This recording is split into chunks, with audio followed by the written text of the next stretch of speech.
The petty tyrants in New York City have closed down schools but allowed bars to remain open. Does that make any sense to you? Me neither. And in California, a judge has ordered San Diego strip clubs to be reopened. Apparently, not being able to get a lap dance infringes on free speech. Meanwhile, California churches, though, are still fighting for the right to open their doors once again. My next guest has been a thorn in the side of California's COVID crusaders from the beginning. Pastor John MacArthur of Grace Community Church joins me now. Pastor MacArthur, it's wonderful to see you again. Tell me, how do strip clubs deserve more constitutional protections than churches at this point? Well, thank you again, Laura. It's an honor to be with you. But let me give you the big picture. America's in a moral free fall. Just look at it as I would as a pastor.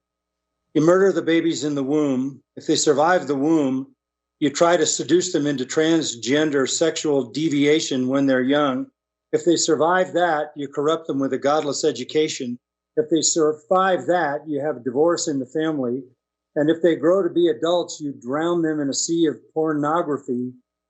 This is a nation so far down in the sewer of immorality and wickedness that nothing surprises me. In fact, I would be shocked if a judge said, open all the churches and close all the strip clubs. Well, the LA Times previously reported this about your church, saying coronavirus outbreak strikes LA megachurch that defied public health orders, but that ended up, of course, being not true. So tell us what really happened, because the last time we had you on, you were inspiring me because I'm a Roman Catholic, and a lot of my Catholic, churches very limited in who could go, and just kind of rolled over, at least early on. They got better as time went on. But tell me what happened there with the LA Times claim. Well, we had 3 part-time security guards who went to some event somewhere. And I guess they were checked and tested positive for whatever that's worth. These were 3 part-time security guards. None of them was ill. And within a few days, they were back at work. A Times writer picked up on that and called it an outbreak at Grace Community Church. And they said about me that I had mocked COVID and I was getting my due.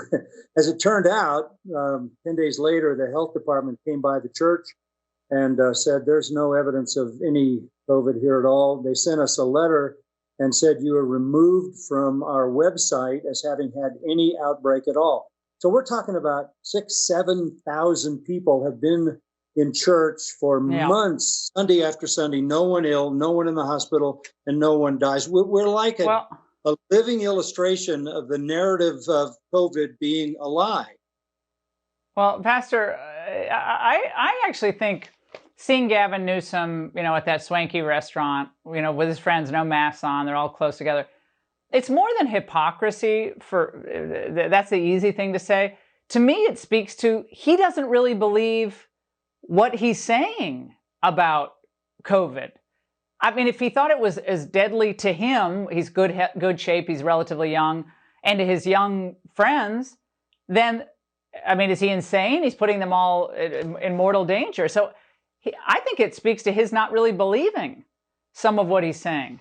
Well, of course, because the statistics are in. 99% of the people in California are not going to have any effect from COVID. We know those statistics.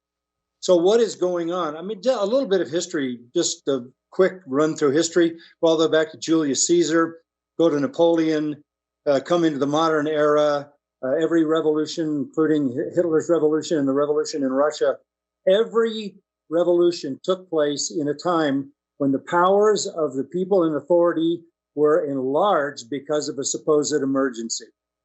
Power-hungry people are using this emergency to gain greater power. This is historic. This is nothing new. And if people don't fight back, they're going to fall victim to whatever the intention of this revolution is. Pastor, thank you for staying open. Thank you for fighting for the truth of the gospel. We really, really appreciate it. And speaking